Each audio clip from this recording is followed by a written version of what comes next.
If you're nearing retirement, you may need to consider asset allocation in a different way. Be aware that asset allocation cannot eliminate the risk of fluctuating prices and uncertain returns. When you were younger, you may have invested in stocks and mutual funds for the growth and perhaps the diversification offered. You had time on your side. You invested for the long haul and could weather the ups and downs of the stock market. But when you're nearing or in retirement, the ground rules change. Losses are difficult to recover, and your income stream could suffer just when you're counting on it. Often, a balance between stocks and bonds is used because these investments usually move in opposite directions. This is where asset allocation comes into play.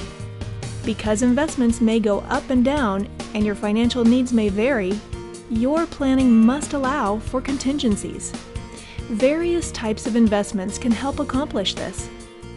By allocating investments for growth potential, guaranteed income, risk management, and taxes, we can develop a strategy to help you meet your financial goals.